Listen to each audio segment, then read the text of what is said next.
코드 405 모스펫 버전을 만들고 있습니다. 구독자분 중에 위스키님이 회로도를 그려주셔가지고 제가 사용하는 보드는 알리에서 구매를 했습니다. 코드 405 보드고요. 2019년도 업그레이디드 버전이네요. 보드 자체는 굉장히 잘 만들었고요. 근데 그대로 쓰지는 못하고 중간중간에 회로도 끊어줘야 되고 점퍼도 해야 되고요. 조금 어렵긴 합니다. 그리고 트랜지스터가 하나가 더 들어가거든요. 그리고 애드온으로 하나 만들어야 돼서 제가 러그보드를 사용을 해서 지금 하나를 제작을 하고 있습니다. 트랜지스터가 10개가 들어가거든요. 원래는 9개인데 그냥 한 회로가 더 들어갑니다. 바이오스를 조정하는 회로고요. 처음에는 맞는 기판으로 만들려고 했는데 이게 생각보다 쉽지가 않더라고요. 그래서 러그보드를 사용하는 게 좀 더 깔끔한 것 같아서 지금 이렇게 해서 하나 만들고 있습니다. 회로도 하고 기존 기판하고도 확인을 좀 해야 되는 과정을 거쳐야 돼서 시간이 굉장히 좀 지체가 됐고요. 부품은 원래 키트에 있는 부품들하고는 조금 차이가 납니다.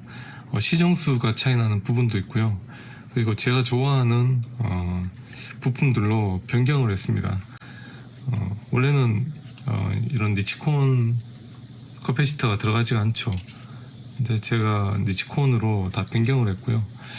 저는 커패시터가 이렇게 꽉 차는 그런 느낌이 좋더라고요. 실장도에 그 표시되는 것만큼의 크기로 제가 변경을 했습니다. 자동차 꾸미는 거하고 비슷하다라고 생각합니다.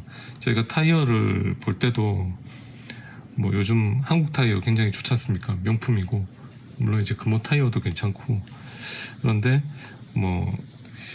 요코하마라든지 아니면 미쉐린 아니면 피넬리 같은 타이어를 끼우고 싶은 게 사람의 마음 아니겠습니까?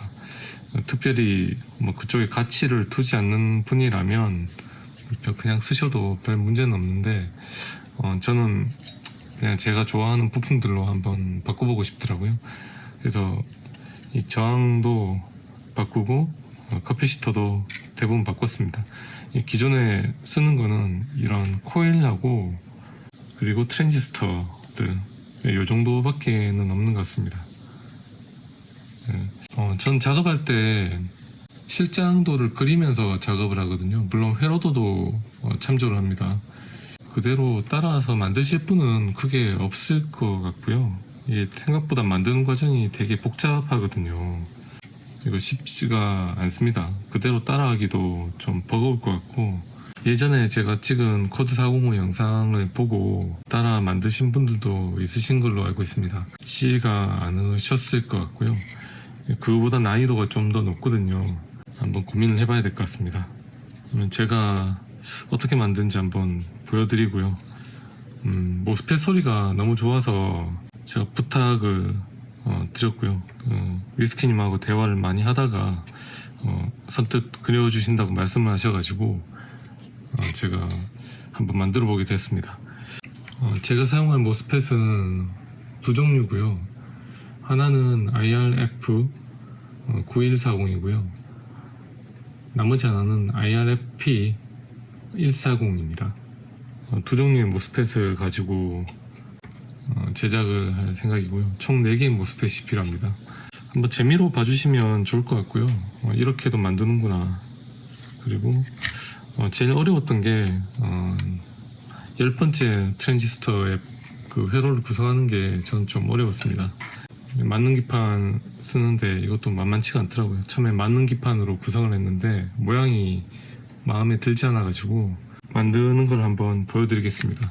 전체 다를 찍지는 못할 것 같고 중간중간 찍어서 보여드려야 될 것 같아요. 납땜을 할 때는 항상 저는 한쪽에 부품의 한쪽 리드만 먼저 납땜을 하고요. 납땜하기 전에 이렇게 자리를 마스킹 테이프로 잡아 놓습니다. 잡아두고 그리고 이 높이도 제가 생각을 해서 살짝 안 맞는 것 같으면 한쪽만 납땜을 했기 때문에 한쪽은 이렇게 살짝 이동을 할 수가 있습니다. 그래서 이렇게 위치와 높이를 맞춰주고 난 다음에 나머지 한쪽도 납땜을 해서 마무리를 하는 편입니다. 그리고 리드가 남았죠. 납땜한 이후에 리드를 자를 때는 항상 손으로 잡고 이렇게 잘라줍니다. 그래야 이 리드가 다른 쪽으로 튀지 않고 한 번씩 찔리면 되게 아프거든요. 그래서 사고를 방지할 수가 있습니다.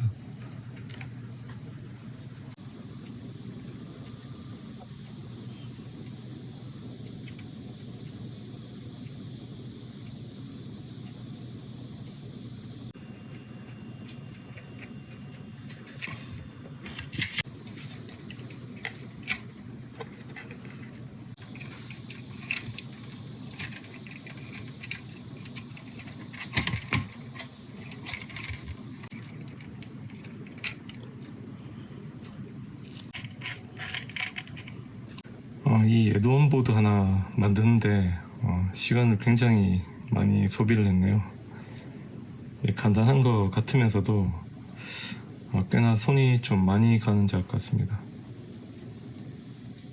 이제 조립이 거의 마무리가 됐고요. 보드도 조립이 거의 끝났는 상태입니다. 모스펫만 배선 작업을 해주면 될 것 같고요. 그리고 케이스는 제가 케이스에 부품은 제가 이렇게 배치할 생각입니다. 원래 정중앙에 놓고 좌우로 분리를 하려고 했는데 생각보다 이 공간이 잘 나오지가 않더라고요. 그래서 방열판은 한쪽만 쓰는 걸로 제가 할까 싶습니다. 그리고 에드원 보드도 다 만들었습니다. 정류 보드, 그리고 트랜스, 그리고 스피커 보호 회로가 되겠습니다. 스피커 보호 회로가 겉으로는 좀 멀쩡해 보이는데 이것도 손을 한번 봐야지 될 것 같습니다. 네, 그냥 봐서는 잘 모르시겠죠. 근데 이 단자부에 납땜을 해야 하는 걸 보면 납땜은 뭐 정상적으로 되어 있는데 단자를 끝까지 밀어넣어서 조립을 하지 않고 이렇게 떠 있습니다. 요런 것들은 살짝 아쉽네요. 그러면서 QC 패스는 또 붙여놨더라고요. 스티커 먼저 붙여놓고 조립을 했는 것 같은 그런 느낌이 듭니다. 일단 배선도 제가 하는 걸 한번 보여드리겠습니다.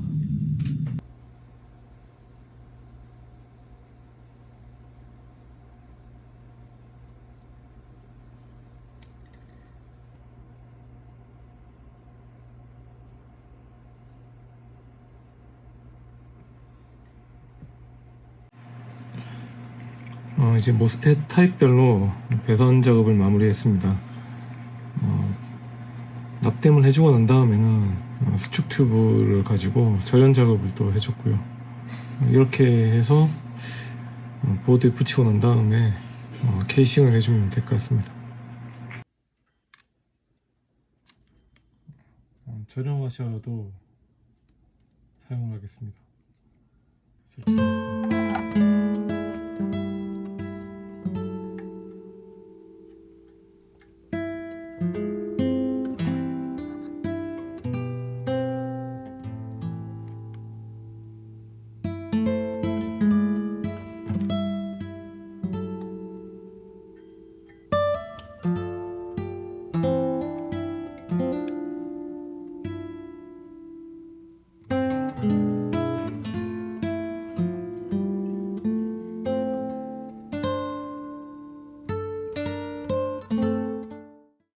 안녕하세요, 노시입니다.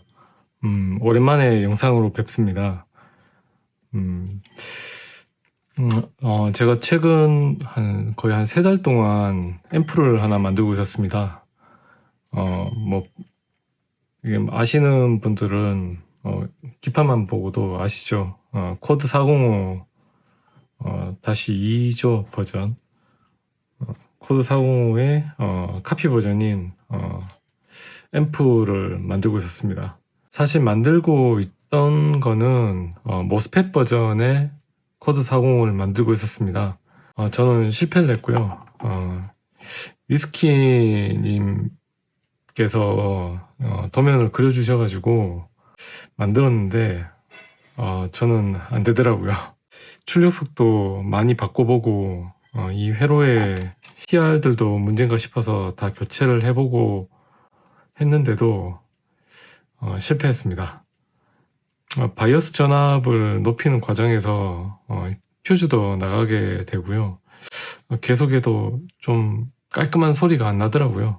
그래서 좀 이번에는 아쉽게도 만들지 못했습니다. 방향을 좀 선회해서 오리지널 코드 405 쪽으로 한번 만들어 보려고 해서 기판을 다시 원복을 좀 시켰습니다. 그리고 이 키트는 출력 TR은 제가 따로 구매를 했고요. 국내 대리점을 통해서 TR을 구매를 했습니다. 405 키트 같은 경우에 출력 트랜지스터를 빼고도 구매가 가능하더라고요. 트랜지스터를 빼고 이 키트를 구매를 했습니다. 그리고 키트에서 대부분의 부품은 다 교체를 또 했고요. 일부 저항이죠. 저항 한 4개 정도 하고 퓨즈박스라든지 코일 같은 경우 이런 것들만 빼고 거의 키트에 들어있는 부품은 사용하지 않았습니다. 자작의 묘미라는 게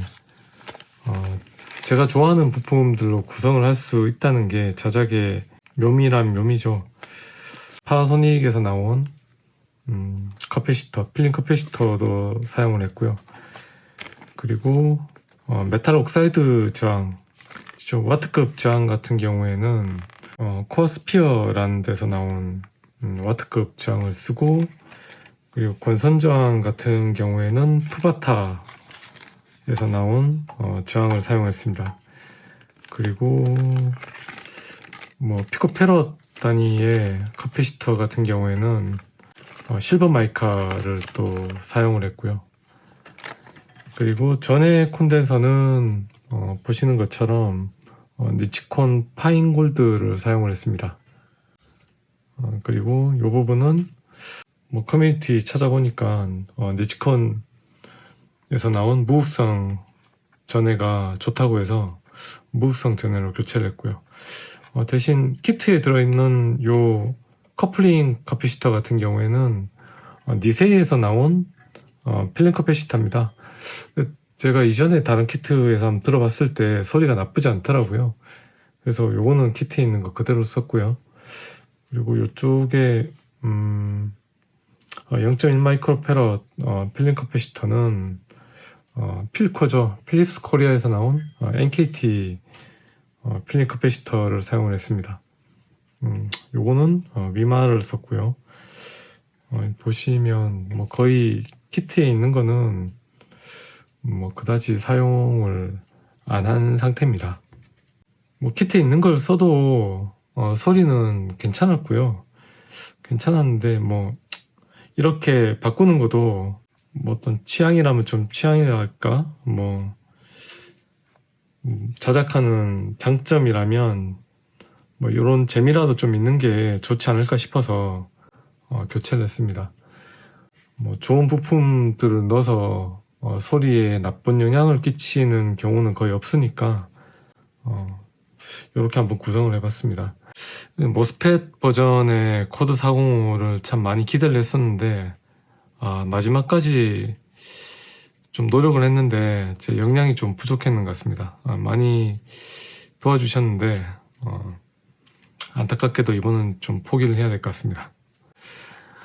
그리고 앰프를 많이 듣다 보니까 여러 종류의 앰프들을 거치다 보니까 어떤 성향 같은 게 생기더라고요.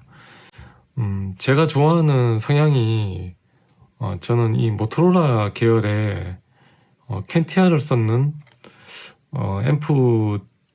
앰프들이 제 취향인 것 같습니다.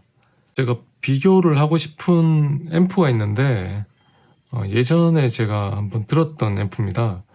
이 크렐에서 나온 KAV300i라는 80년대 초반에 나온 앰프죠. 크레에서 나온 최초의 인티 앰프입니다. 그 인티 앰프의 소리가 코드 405 버전의 소리하고 비슷하지 않나 라는 생각이 들어가지고 어떤 느낌이 굉장히 좀 비슷했는 것 같습니다. 제 생각에는. 다시 크레 앰프를 들여서 한번 들어보고 싶은 생각도 있고요. 그래서 요즘은 제가 앰프를 모은다고 해야 되나? 앰프를 사기는 사는데 다시 팔지는 않습니다. 가지고 있으면서 다음에 다른 앰프들이 오면 비교해서 들어보고 있습니다. 소리가 너무 좋아가지고 한동안 좀 많이 꽂혀 있었는 것 같습니다. 제 여름 휴가도 거의 이 쿼드 405 앰프와 같이 보냈습니다. 아쉽게도 완성을 못 해가지고 뭐 개인적으로도 좀 아쉽기는 합니다. 이번 주말이 되면 거의 완성을 하게 될 것 같고요. 이전에 제가 매직 트라이오드를 사용해서 개조한 쿼드 405도 있는데 이번에는 출력을 좀 높여보고 싶었습니다. 트랜스도 조금 전압을 높였고요. 양부전은 32V가 나오는 트랜스를 선택을 했습니다. DC로는 40V가 넘게 됩니다. 출력은 아마 이전 버전보다 훨씬 많이 나올 거고요. 저는 진짜 출력석이라고 생각을 하거든요. 국내에서 출력석 구했으니까 오리지널이라고 생각을 하고 있습니다. 출력도 제 출력이 나올 거라고 생각을 합니다. 그래서 근황을 좀 한번 말씀을 드리고 싶었고 모스펫 버전을 좀 실패를 해서 많이 좀 아쉽습니다. 코드 405 오리지널하고 비슷한 이 모듈형으로 부착을 했고요. 여기에 스피커 보호에도 추가를 했습니다. 오리지널 같은 경우에도 출시된 지가 지금 한 40년이 넘었죠. 1980년도 초기 버전 같은 경우에는 70년대 후반에 출시가 됐고 그 다음 개선판 같은 경우에는 80년대 코드 405가 출시가 됐습니다. 40년이 넘었는 앰프다 보니까 아무래도 오리지널 중에 상태가 괜찮은 거는 거의 아마 남아있지 않을 것 같습니다. 있더라도 오버홀을 해줘야 아마 제대로 된 소리가 나올 것 같고요. 그래서 예전에 그 코드 405 오리지널 버전을 가지고 계신 분이라면 꼭 리캡을 해가지고 한번 들어보셨으면 좋겠고요. 아무리 옛날에 명기긴 하지만 이 부품들도 수명이 있기 때문에 제대로 된 소리는 나오지 않을 거라고 생각을 합니다. 모든 기기가 마찬가지죠. 세월 앞에 장사가 있겠습니까? 요즘 보면은 그 중고로 많이 앰프들 많이 파시죠. 업으로 하시는 분들도 계시고 보면 전부 다 옛날 것들이 다 명기가 되는 그런 세상인 것 같습니다. 비싸게 구입하는 거는 제가 봤을 때는 좀 가성비는 없을 것 같고요. 물론 개체 수가 많이 없으니까 이 수요와 공급의 법칙에 따라서 이 가격이 결정이 되지 않습니까? 되는데 그 예전 명기라고 해서 구해서 들어보면 소리가 좋지 않은 경우가 되게 많거든요. 예전에 그 내 기억하고는 다르게. 그래서 적당히 손맛을 즐기실 분들이라면 옛날 빈티지들 구해가지고 리캡 하시면서 한번 들어보는 것도 오디오를 하는 뭐 색다른 또 재미긴 합니다. 그렇게 듣는 것도 괜찮은데 이런 거 만지는 거 좀 좋아하지 않으시고 그래도 좀 많이 만져본 경험이 없으시다면 그냥 새 제품을 사시는 게 훨씬 좋을 것 같습니다. 요즘 그 중국산 앰프 같은 경우에도 굉장히 좋은 것들이 많더라고요. 특히나 뭐 트랜스 오디오 같은 경우에는 그 카피 앰프들 중에는 꽤나 유명하죠. 모양을 뭐 똑같이 복각하지는 않아도 나름의 그 색깔이라고 해야 될까, 어떤 편의성이라든지 좀 개선되는 그런 아이디어를 넣어서 이 새로운 제품들을 만드는 것 같더라고요.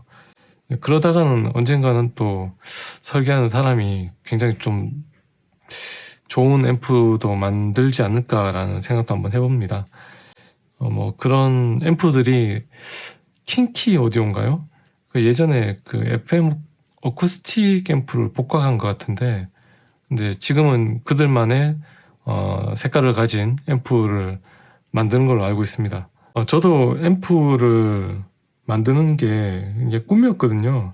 사실 뭐 키트 조립하는 게 꿈이었습니다. 그런데 처음 어떻게 시작해야 될지 정보가 완전히 없는 상태에서 하다 보니까 좌충우돌을 꽤나 했습니다. 납땜도 제대로 못하는 상황에서 이 앰프들을 만지기 시작했으니까요. 대학교 다닐 때 관심이 있었는데 당시에는 뭐 경제적으로도 꽤나 많이 부족한 상황이었고, 그리고 지방에 있다 보니까 정보를 구하는 게 쉽지가 않더라고요. 그리고 비용도 좀 당시에는 온라인 쇼핑들도 없었기 때문에 비용도 꽤나 많이 들었고요. 제 욕망을 좀 숨기고 있었는데 나이가 들고 조금 시간적으로 여유가 생기다 보니까 더 늦으면 못하게 될 것 같아서 시작을 하게 됐습니다. 처음에는 옛날 앰프들 만지면서 리캡을 해봤거든요. 리캡을 해보니까 처음 소리하고 달라서 그 옛날 골동품 리캡부터 시작을 했는 것 같고요. 그리고 뭐 싸구려 앰프들 좀 만지다가 내가 들어보고 싶은 이런 예전에 이제 명기라고 이야기하는 제품들의 키트들을 구매를 해서 만들게 되었습니다. 지금도 회로는 제가 읽지를 못하고요. 뭐 이제 해봐야 뭐 커플링 정도는 알까. 전공자가 아니라서 많이 부족합니다. 그냥 부족하지만 뭐 그냥 평생 취미를 가지고 조금씩 만지다 보면은 조금 더 식견도 넓어지고 제가 알고 있는 지식들도 좀 많아지지 않을까 싶습니다. 취미 생활하기에는 정말 좋은 세상인 것 같습니다. 온라인으로 모든 부품을 구매할 수가 있고 관심만 있으면 뭐든지 찾아볼 수 있는 그런 세상이니까요. 쓸데없이 뭐 이런저런 이야기를 많이 했습니다. 주말에는 이거를 완성을 해서 제가 녹음을 하고 또 영상으로 한번 들려드리도록 하겠습니다. 오늘은 이런저런 이야기를 한번 하고 싶었습니다. 즐거운 음악 생활 되시길 바라겠습니다. 감사합니다.